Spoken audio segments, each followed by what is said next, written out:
Hello, it's Paul and welcome once again to another episode of Paul Plays Shenzhen I.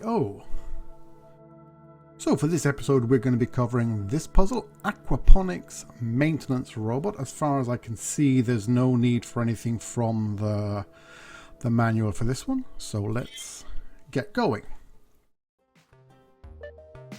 So we get a lovely little diagram of it here. What we basically need to do is move this sort of robot arm along its track and tend to these plants. So radio RX is the usual radio receiver, motor here.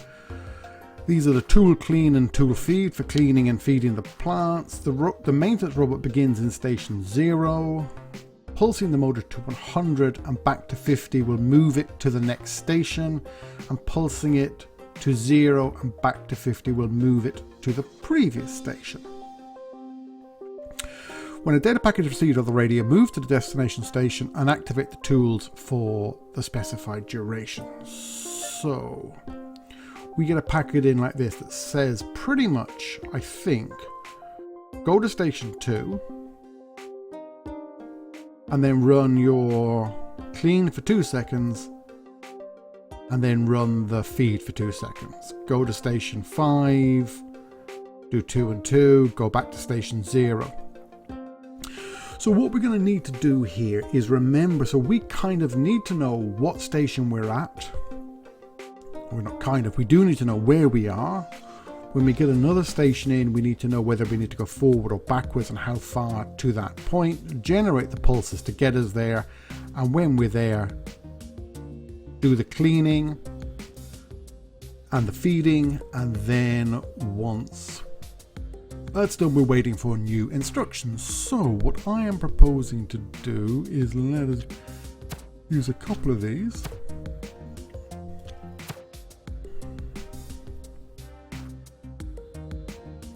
So what this guy, or this chip's job, is going to be, it's going to be to listen on the radio for these pulses. So move and know where we are. So the accumulator here will, and it starts off at 0, represents which of the stations, they call them, we're on. So move, so we can't overwrite the accumulator. The accumulator in this one is going to have the station number in it, so we need to move X1 to that. Then test of equal dat and minus 9999. If it is, let's sleep 1 and jump back to the start. How about that? So at this stage in here we have two things. We have, like at any one stage of this program, we have in dat is the instruction, should be the first one we've got out of this, which says what station we're moving to. We then have in the accumulator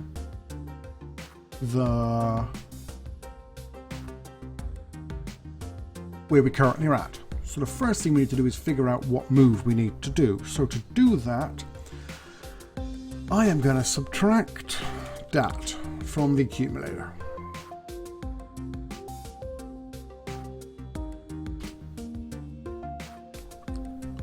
So for example,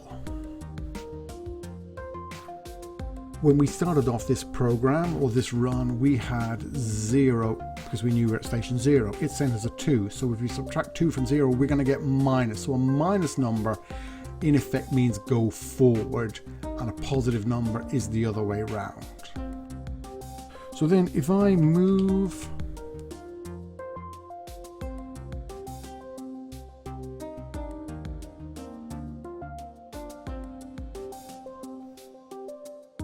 accumulator, which is the differences, so we should have in, yeah, we have the minus 2, so we know we need to move. So move accumulator to, let's say, X3.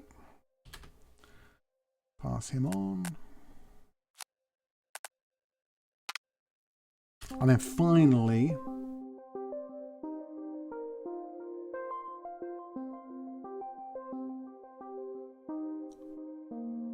what we'll do is we will send this guy a message, get him to do all the moves, to do those pulses to get us, and when he's got us to the new place, we get a message back from him. So move X3 to the accumulator. Actually, we don't need that. Whatever message is coming back, we don't care. There's no content to it. We know where we should be now because we've been asked to move to DAT. So if the program worked correctly, DAT has the current. So move DAT to the accumulator.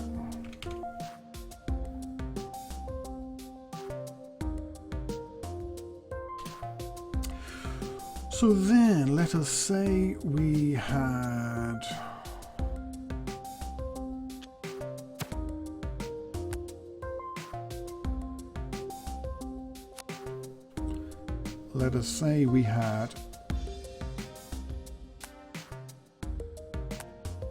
P0 connected down here. What am I doing?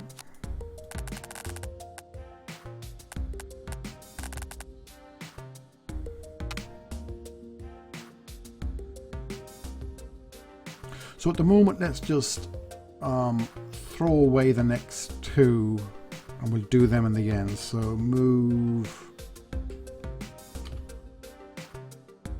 X1 to that, because there's two more of these, the duration ones. Let's not just do them for the second. Move X1 to that.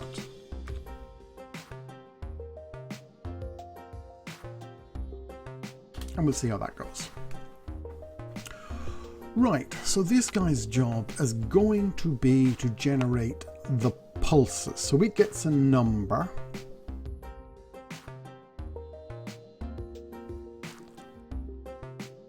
So it's either going to be -1, it's going to be a negative number.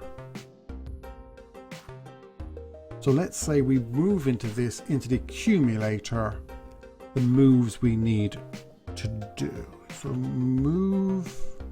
So SL, we're going to wait, sleep on X1 and move X1 into the accumulator. Test if equal, accumulator and 0.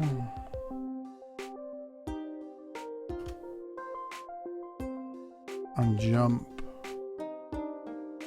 to N, say if it is.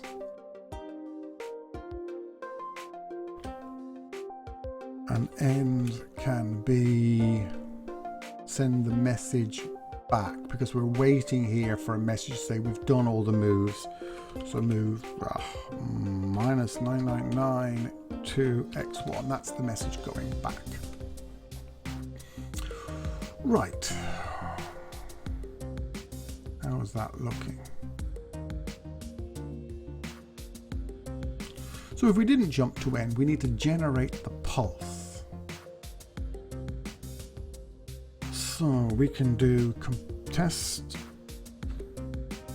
So we have the moves in the accumulator. We've figured out that at the first move, we would have had 0 in the accumulator. That would have been 2. We would have sent -2.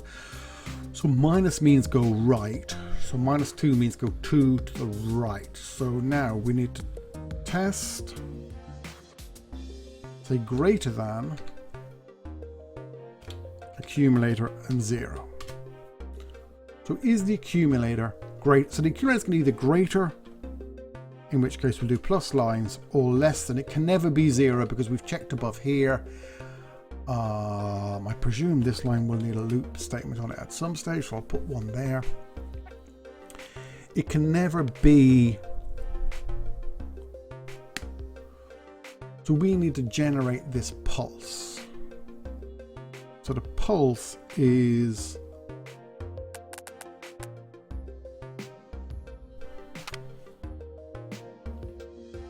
if it's plus, so let's get this, let's just check down here again, information. Pulsing to 100, we'll move it to the next. And 0, but it's got to stay at 50. Right, so. Yeah, we've got 50 at the start. So 50 is the blank case, right? It sort of pulses down. Yeah, I get it now. Right, so test greater than accumulate. So it's greater than, we're actually going left, which is the 0. So we want to move 0 to P1. We always want to sleep 1. But if it was less than, we want to move 100 to P1, and then we want to sleep 1. Again, if it's plus, we want to move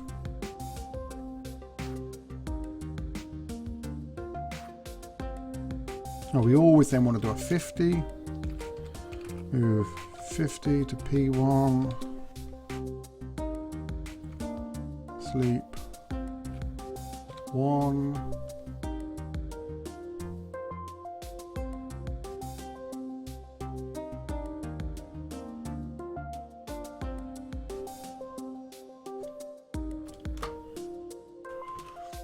And then we need to do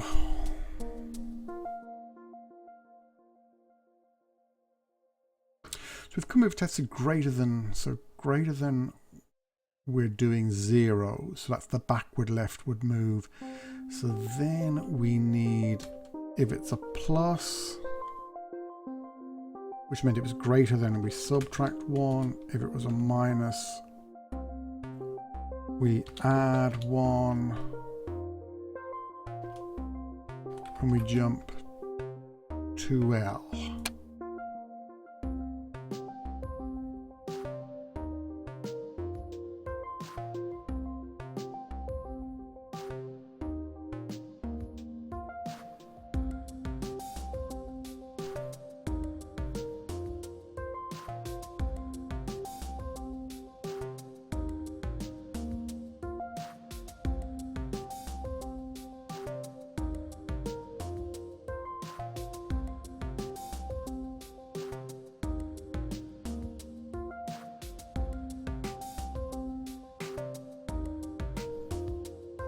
Right, so we need to sleep here. We can't just do the move straight back. So we need to sleep on X3. I think that's what's going wrong there.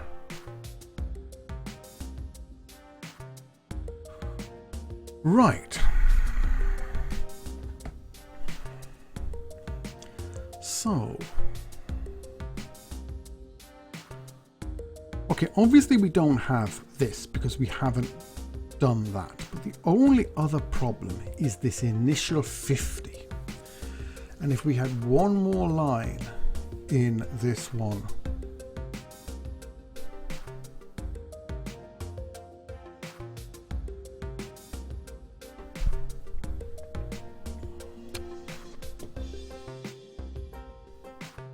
it almost fits.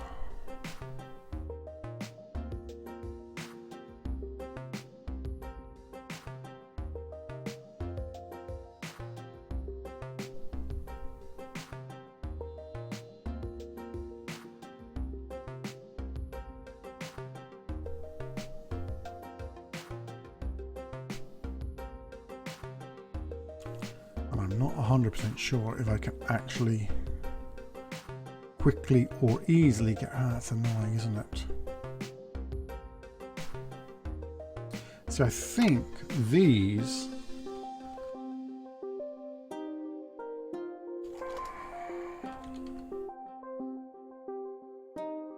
So P1...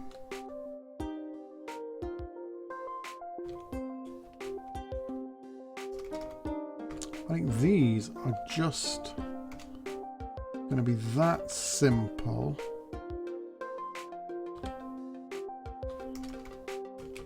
to do.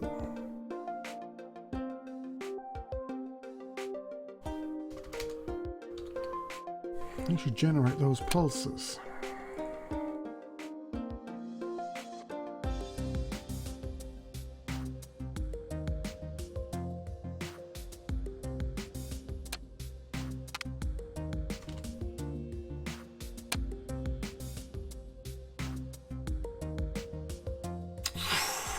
Ooh, so all for one line of code there. Ouch.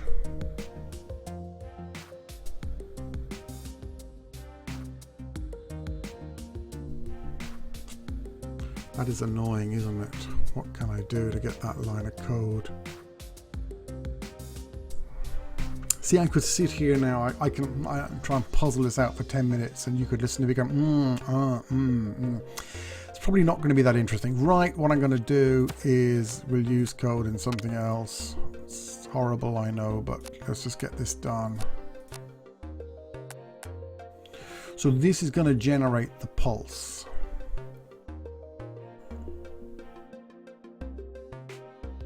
So sleep on X0, move X0 to the accumulator.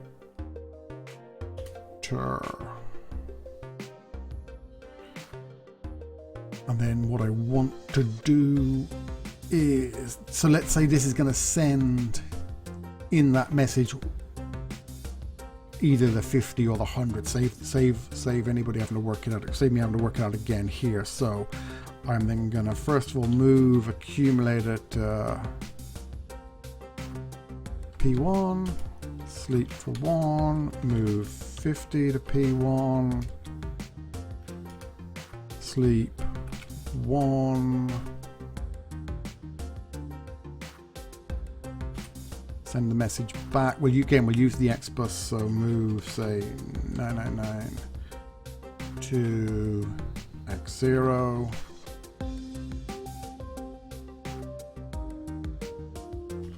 And we can do one of these fancy @ symbols, move 50 to P1.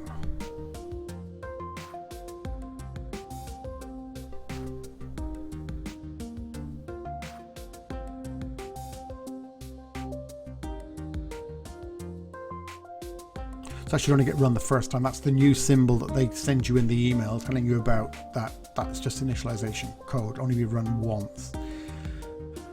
Right. So this should do the pulse. It does whatever we said, either high or low there. Gets it there. It does the pulse, waits 1, puts it back to 50, waits 1, and then returns. Then sends a message back. So test greater than.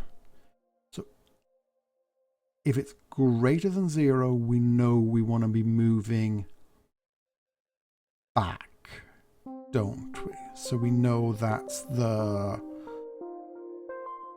0 move. So we want to move 0 to X3. Otherwise we want to move 100 to X3. We don't need to do that sleep. We don't need to do this.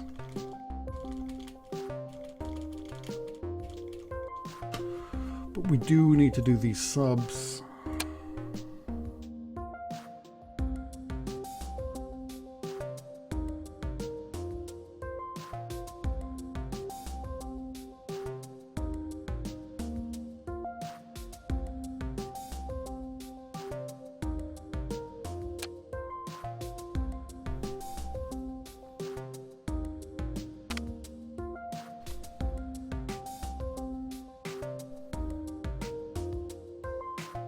So again, we need to wait for this signal to come back here. So I'm going to sleep on X3. See, look at this. That is incredible, isn't it? I've moved all this code, which almost fit, which it did fit in there. And just by putting in this kind of communication code, it's full again.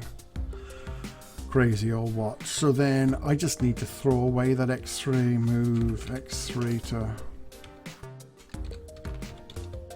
that. And there we have it. Yes, that's running fine.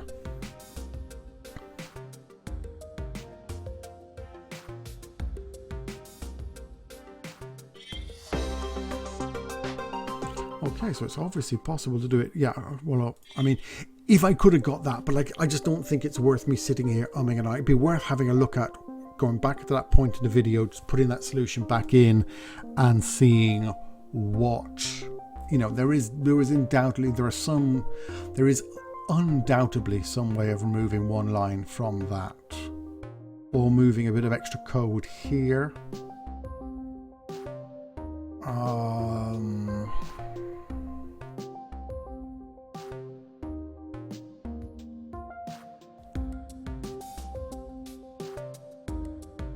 Yeah, I mean, it's like we've got a number with 3 spare lines there, so maybe we could have done something like, you know, if we could send either 1 or -1 as well, we could just add it. Like, for example, we don't have a spare pin, obviously. You know, if we could somehow in these 3 lines figure out the 100 or the 0 and just move that across as well, then we wouldn't need 2 lines to do it. That would have freed it up, and that would have got 1 line. Yeah, it's bound to be possible by using these extra 3 lines we have here.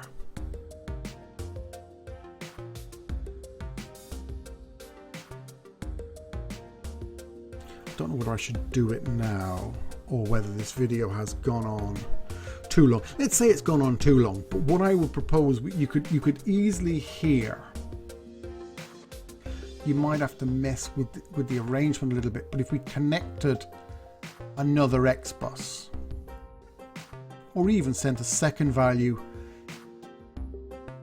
in the X bus over, we wouldn't actually need a second value. So what I'd be proposed to do is, after we move that here, we do something like test greater than accumulator and 0 and the plus and the minus, and then send move either the 100 and the 0, so that we could just have that here, just move the second one across into it to make it happen, or +1 -1, whichever is handy. And in that case we would replace the sub 1 and add 1 there with just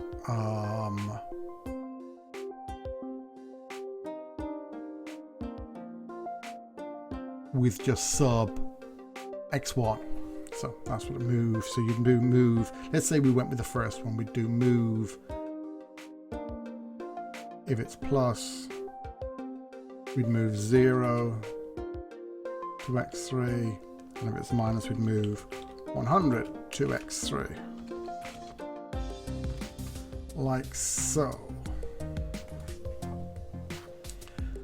And in this one, we wouldn't need both the plus and the minus. All we would need to do is move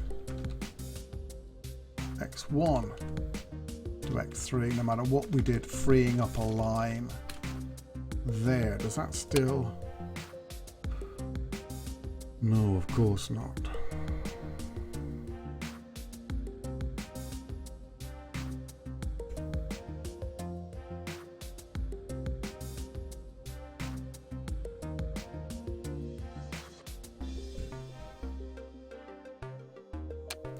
Why has that not worked?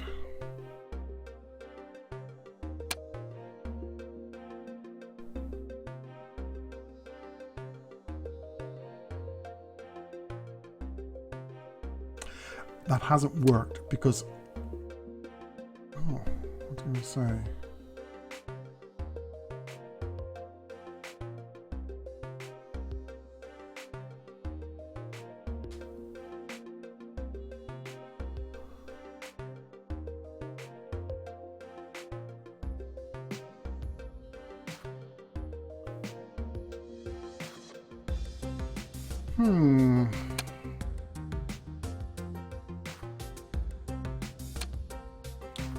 Yeah, why has that not worked?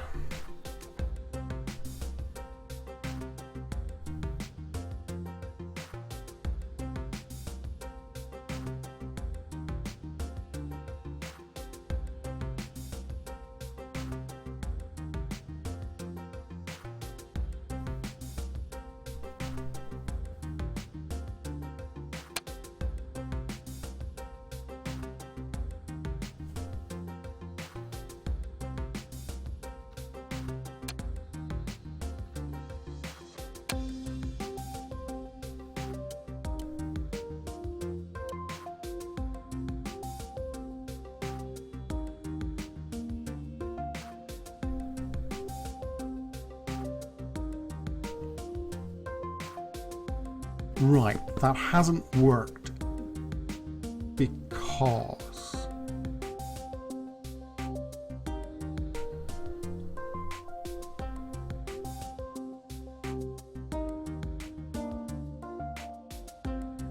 yeah, okay, that hasn't worked because I hit this loop many times, so, and this value doesn't persist. What would be better,